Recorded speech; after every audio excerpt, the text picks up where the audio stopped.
నమస్తే అండి, ఎలా ఉన్నారు అందరూ? బాగున్నారా? నేనైతే బాగున్నానండి. మీ అందరికీ అమ్మవారి ఆశీస్సులు ఎల్లప్పుడూ ఉండాలని కోరుకుంటూ ఈ రోజున అద్భుతమైన ఒక సిద్ధి పరిహారాన్ని తెలుసుకోబోతున్నాం. ఈ పరిహారాన్ని చేయడం వల్ల ఎలాంటి ఫలితాలు కలుగుతాయనేది ముందు తెలుసుకుందాం. తర్వాత పరిహారాన్ని ఎలా చేయాలనేది చూద్దామండి. ఈ పరిహారాన్ని చేసుకోవడం వల్ల మీ మనసులో ఉన్న కోరికలు తప్పకుండా నెరవేరుతాయి. చాలామంది ఒక పనిని మొదలుపెట్టిన తర్వాత 99% వరకు ఆ పని మొదలుపెట్టిన పని కంప్లీట్ అయిపోతుంది. కానీ ఆ 1%లో ఆ పని ఆగిపోతుంది. అంటే అది ఇల్లు కట్టుకోవడం కానివ్వండి, పెళ్లి విషయం కానివ్వండి, ఉద్యోగ విషయము, ఒక వ్యాపారం కానివ్వండి, మీ మనసులో ఒక విషయం మీద అనిపించింది, చేద్దాం అనుకున్నారు. చాలా వరకు అన్నీ తెలుసుకొని కూడా మీరు స్టార్ట్ చేద్దాం అనుకున్న టైంలో ఏదో ఒక ఆటంకం వచ్చి ఆ పని ఆగిపోతుంది. అంతవరకు దానికోసం మీరు పడ్డ శ్రమపడిన ఆ డబ్బంతా కూడా వృధా కూడా అయిపోతుంది. అలానే డబ్బుకు సంబంధించిన ఆటంకాలు వచ్చి కూడా డబ్బులు రాకుండా కూడా ఆగిపోతూ ఉంటాయి. అలాంటి పరిస్థితి కూడా ఉంటుంది. ఇంకా కొందరు ఆడవారైనా మగవారైనా ఒకరికి తెలియకుండా డబ్బులు ఇస్తూ ఉంటారు. ఆ తీసుకున్న వాళ్ళకి మేము ఇవ్వము, మీరేం చేసుకుంటారో చేసుకోండి అనే విధంగా అంటారు.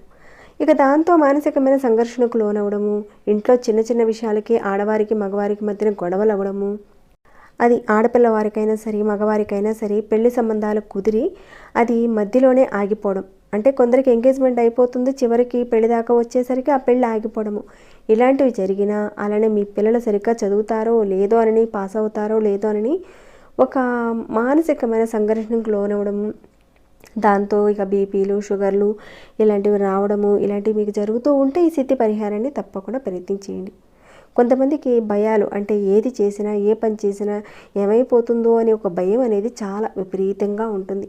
అలా ఉన్నవారు కూడా ఈ పరిహారాన్ని ప్రయత్నం చేయొచ్చు. ఇంకాను అప్పుగా ఇచ్చిన డబ్బులు మీకు తిరిగి రావడానికి కూడా పరిహారాన్ని చేసుకోవచ్చండి. చేస్తున్న పనులు త్వరగా పూర్తి కావడానికి, మనసులో ఉన్న కోరికలు నెరవేరడానికి ఈ పరిహారం చాలా శక్తివంతంగా పనిచేస్తుంది.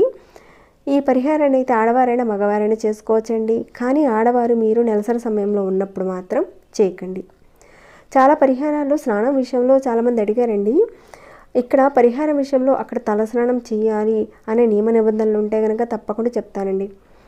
అక్కడ చెప్పలేదనుకోండి, మీరు చేయనవసరం లేదు. ఇక ఈ పరిహారం విషయంలో మాత్రం మీరు తలస్నానం చేయనవసరం లేదండి, మామూలు స్నానం చేస్తే సరిపోతుంది. ఆహార నియమ నిబంధనలు అంటూ ఏమీ లేవండి. కానీ ఆడవారు మీరు నెలసరి సమయంలో ఉన్నప్పుడు మాత్రం ఈ పరిహారాన్ని చేయకండి.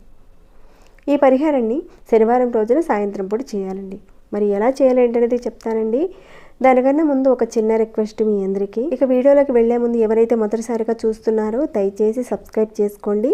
అలానే ఒక లైక్ ఇవ్వండి. మీ లైక్ అనేది నేను మరిన్ని ఉపయోగపడే వీడియోస్ని మీ ముందుకు తీసుకొచ్చేలా ప్రోత్సహించిన వారు అవుతారు. ఈ పరిహారం మీరు చేసుకుని ఏ విధంగా లాభపడతారు, అలానే 10 మందికి కూడా ఈ వీడియో రీచ్ అయ్యేలా చేసిన వారు అవుతారండి. ఇక వీడియోనైతే ఆఖరి వరకు చూడండి. ఈ పరిహారం అనేది సిద్ధి పరిహారం అండి. ఖచ్చితంగా ఫలితాన్ని ఇచ్చే పరిహారం అండి. ఈ పరిహారం చేయడం వల్ల సమస్యల నుంచి బయటపడడమే కాకుండా మీ కోరికలు నెరవేరడానికి కూడా మార్గాలు తెలుస్తాయి. అంత అద్భుతంగా పనిచేసే పరిహారం అనమాట. నమ్మకంతో చేయండి, ఫలితం ఖచ్చితంగా వస్తుంది. వీడియోనైతే పూర్తిగా చూడండి. సగం చూసి టైటిల్ చూసి చేసేవారికి విషయం ఏంటంటే ఇక్కడ ఇవన్నీ కూడా ప్రాకృతికమైన శక్తి పరిహారాలండి. మనసులో ఉన్న కోరికను మనం ప్రేరేపించినప్పుడు ఈ పదార్థం సహకరిస్తుంది. అప్పుడే మనకి ఫలితం అనేది వస్తుందండి. అలా కాకుండా మీరు పైపైన చూసి పూర్తిగా కాకుండా స్కిప్ చేసి చూడటం వల్ల ఫలితం అయితే ఉండదండి. అర్థం చేసుకొని మనస్ఫూర్తిగా నేను ఈ పరిహారం చేసుకుంటే ఖచ్చితంగా నెరవేరుతుంది అని ఒక దృఢ సంకల్పంతో చేయండి. ఇక ఈ పరిహారాన్ని శనివారం రోజున చేయాలండి. శనివారం రోజున సాయంత్రం 7 గంటల నుంచి 10 గంటల లోపుగా చేయాలి. 10 గంటల తర్వాత చేయకండి, అలానే 7 గంటలకు ముందుగా కూడా చేయకండి. ఖచ్చితంగా చెప్పిన సమయంలోనే చేయండి. ఇక కావలసిన పదార్థాలు ఏంటో చూసేద్దామండి. ఇక్కడ మన ఇంట్లో ఉండే మెంతులు అనేటివి తీసుకోండి. అలానే ఒకే ఒక్క నిమ్మకాయ తీసుకోండి. కొద్దిగా పచ్చకర్పూరం కూడా తీసుకోండి. ఇంకా ఒక ప్లేట్ అనేది తీసుకోండి. అందులో కాపర్ ప్లేట్ అయితే చాలా మంచిదండి. ఒకవేళ కాపర్ ప్లేట్ లేకపోతే స్టీల్ ప్లేట్ అయినా సరే, లేదంటే మట్టి ప్లేట్ అయినా సరే తీసుకోండి. అంతేకాని మీరు ప్లాస్టిక్ గాజులు లాంటి ప్లేట్స్ మాత్రం వాడకండి. కాపర్ ప్లేట్ కానీ, లేదంటే స్టీల్ ప్లేట్ కానీ, మట్టి ప్లేట్ కానీ తీసుకోండి. మీరు శనివారం రోజున సాయంత్రం చక్కగా స్నానం చేసుకుని మీ పూజా మందిరంలో పరిహారం చేసుకోవాలి. మీరు అమ్మవారి పట్టం దగ్గర, అది దుర్గా అమ్మవారు కానీ లక్ష్మీ అమ్మవారు కానీ ఎవరైనా సరే అమ్మవారు ఉంటే కనుక ఆ అమ్మవారి పట్టం ముందు ఈ పరిహారాన్ని చేసుకోవాలండి. అయితే ఈ ప్రయోగాన్ని మీరు చేసేటప్పుడు నేను ఈ పరిహారం చేస్తే ఖచ్చితంగా నాకు ఫలితం వస్తుంది అనే ఒక సంకల్పంతో మొదలుపెట్టండి. ముందు అమ్మవారి పటం ముందు చక్కగా దీపారాధన చేసుకోండి. తర్వాత సాంబ్రాణి ధూపాన్ని అమ్మవారికి చూపించండి. ఇక ఇక్కడ తీసుకున్న ప్లేట్లో కాస్త మెంతులు వేసి అమ్మవారి ముందు పెట్టండి. ఇక ఈ నిమ్మకాయ ఉంది కదండి, దీనిని మీ చేతిలో ఇట్లా గుప్పెట్లో పెట్టుకుని గట్టిగా మూసేయండి. అంటే మీ కుడి చేతిలో పెట్టుకొని ఈ విధంగా గట్టిగా మూసి ఈ ఎడమ చెయ్యిని ఈ కుడి చేతి కింద ఈ విధంగా పెట్టండి. పెట్టుకొని మీ మనసులో ఉన్న కోరికలు, సమస్యలు ఏవైతే మీరు బాధపడుతున్నారో అవన్నీ కూడా మీరు చెప్పుకోండి అమ్మవారికి. తర్వాత ఈ నిమ్మకాయని ఈ మెంతుల మీద ఈ విధంగా పెట్టండి. అంటే ఆల్రెడీ ముందుగానే మీరు ప్లేట్లో కాస్తంత మెంతులు వేశారు కదండి, దాని మీద ఈ నిమ్మకాయ పెట్టి ఈ నిమ్మకాయ మీద పచ్చకర్పూరం బిళ్ళను పెట్టండి. ఎక్కువ అవసరం లేదండి, చిన్న ముక్క సరిపోతుంది. పెట్టి ఈ పచ్చకర్పూరం బిళ్ళని వెలిగించాలండి. వెలిగించి అమ్మవారికి హారతి చూపించాలి. మీరు ప్లేట్ పట్టుకొని అమ్మవారికి హారతి అనేది తిప్పనవసరం లేదండి, అంటే రౌండ్గా తిప్పనవసరం లేదు. మామూలుగా ఇలా ప్లేట్ పట్టుకునేసి హారతి ఈ విధంగా చేత్తో మనం మామూలుగా చూపిస్తాం కదండి, ఈ విధంగా అమ్మవారికి ఒక 3 సార్లు అమ్మవారికి హారతి ఇవ్వండి. ఇక ఈ నిమ్మకాయను నిలువుగా పెట్టాలా లేదంటే అడ్డంగా పెట్టాలా ఇలాంటి అనుమానాలు మాత్రం పెట్టుకోకండి. మామూలుగా పెట్టి పైన కాస్త పచ్చకర్పూరాన్ని పెట్టి వెలిగించి అమ్మవారికి చూపించి ఇక దానిని అక్కడే ఉంచేయండి మీ పూజ గదిలో. అయితే ఈ పరిహారాన్ని మీరు ఒక 7 రోజుల పాటు చేయాలండి. లేదనుకోండి 12 రోజులు చేసుకోవచ్చండి, లేదా 21 రోజుల పాటు చేసుకోవచ్చు, లేదా 41 రోజుల పాటు చేసుకోవచ్చండి. కానీ కనీసం మీరు ఒక 7 రోజుల పాటు చేయాలండి ఈ పరిహారాన్ని. ఇలా ఇదంతా సాయంత్రం చేస్తారు, అమ్మవారికి ఇదంతా చూపిస్తారు.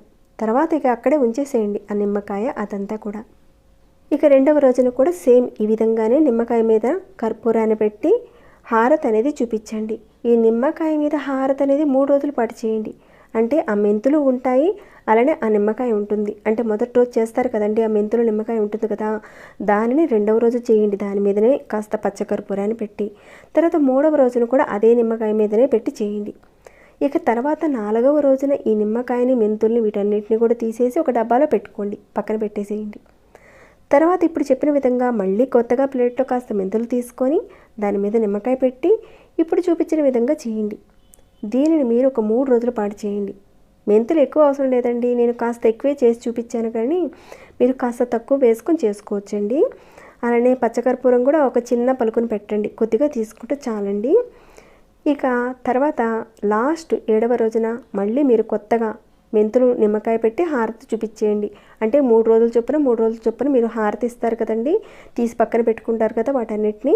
ఇక లాస్ట్ 7వ రోజున కూడా మళ్ళీ ఈ విధంగా కొత్తగా మెంతులు నిమ్మకాయ పెట్టి హారతి అనేది చూపించేసేయండి. ఈ విధంగా మీరు 7వ రోజున చేసిన తర్వాత 8వ రోజున మీకు దగ్గరలో ఎక్కడైనా పారే నీరున్నా లేదంటే ఎవరూ తొక్కని ఒక ప్రదేశం ఉంటే కనుక వీటన్నిటిని కూడా వేసేయండి. అంటే ఈ జమ చేశారు కదండి 3 రోజుల కిందట వాటన్నిటిని కూడా తీసుకువెళ్ళి ఆ నిమ్మకాయ మెంతులు వాటన్నిటిని కూడా తీసుకువెళ్ళి పారే నీటిలో వేయండి. అలా కుదిరిన పక్షంలో ఎవరూ తొక్కని ఒక ప్రదేశంలో వేసేయండి. ఈ విధంగా మీరు ఒక 7 రోజుల పాటు చేసుకోవచ్చండి, లేదంటే 12 రోజుల పాటు చేయండి, లేదా 21 రోజుల పాటు చేయొచ్చండి, లేదా 41 రోజుల పాటు చేయండి. ఈ పరిహారాన్ని మీరు చేసుకోవడం వల్ల మీరు ఎదుర్కొంటున్న ఆ సమస్యల నుంచి బయటపడతారండి. అవి వివాహ సంబంధమైన సమస్యలు కావచ్చు, పనుల్లో అడ్డంకులు కావచ్చు, రావాల్సిన డబ్బుల విషయంలో కావచ్చు. అంటే మీరు ఏ పని చేసినా ఆ ఒక్క ప్రతి పని కూడా పూర్తయిపోతుందండి. అమ్మవారి యొక్క అనుగ్రహంతో మీ కోరిక అనేది నెరవేరుతుంది. ఇది ఒక సిద్ధి పరిహారం అండి. ఈ పరిహారం విషయంలో భయపడిన అవసరం లేదండి. వీటిని పక్కన పెట్టుకుంటే వీటన్నిటిని కూడా ఏమైనా ప్రమాదమా అని మీరు అనుమానం పడిన అవసరం లేదండి. మనకున్న మానసిక స్థితి, మన మీద ఉన్న ఏదైతే ఒక గృహపీడ, పూర్వశాపాలు, సమస్యలు, అడ్డంకులు ఇవన్నీ కూడా మెల్లమెల్లగా తొలగిపోతాయండి ఈ పరిహారం చేసుకోవడం వల్ల. ఈ పరిహారం అనేది ఆడవారైనా మగవారైనా చేయొచ్చండి. ఎలాంటి ఆటంకాలు లేకుండా 7 రోజుల పాటు, లేదా 12 రోజుల పాటు, 21 రోజుల పాటు, 41 రోజుల పాటు చేయండి. మీ ఓపికను బట్టి ఎన్ని రోజుల పాటు చేయాలనేది నిర్ణయించుకొని చేయండి. ఖచ్చితంగా మన చుట్టూ ఉన్న ప్రేరణ, మన చుట్టూ ఉన్న వాతావరణాన్ని మార్చగలిగే అద్భుత శక్తి ఈ పరిహారంలో ఉందండి. దీనిని మీ ఇంట్లో చేసుకునే పరిహారం అండి. తప్పకుండా ప్రయత్నం చేయండి. ఒకవేళ మధ్యలో ఆటంకం వచ్చిందనుకోండి చేసే టైంలో, అప్పుడు మీరు మళ్ళీ మొదటి నుంచి మొదలు పెట్టాల్సి ఉంటుంది. చాలా మంచి పరిహారం అండి. తప్పకుండా ప్రయత్నం చేయండి. ఇక్కడ పరిహారం విషయంలో మనం వాడిన పదార్థాలు కూడా చాలా తక్కువ ఖర్చుతో కూడుకున్నవి, మంచి ఫలితాన్ని ఇచ్చే పరిహారం అనమాట. మీరు చేసిన తర్వాత మీకు వచ్చిన మార్పులను అయితే తప్పకుండా నాతో షేర్ చేసుకోవడం మర్చిపోకండి. వీడియోనైతే ఇంతటితో ముగిస్తున్నాను. ఇంకేమైనా చెప్పాలని కూడా తప్పకుండా చెప్పండి. ఇంకా లైక్ చేయని వారు ఎవరైనా ఉంటే ఇంకా ఒక లైక్ ఇవ్వండి. సబ్స్క్రైబ్ కాని వారు సబ్స్క్రైబ్ చేసుకుని ప్రతిరోజు మన ఛానల్ నుంచి వచ్చే వీడియోస్ని వాచ్ చేస్తూ ఉండండి.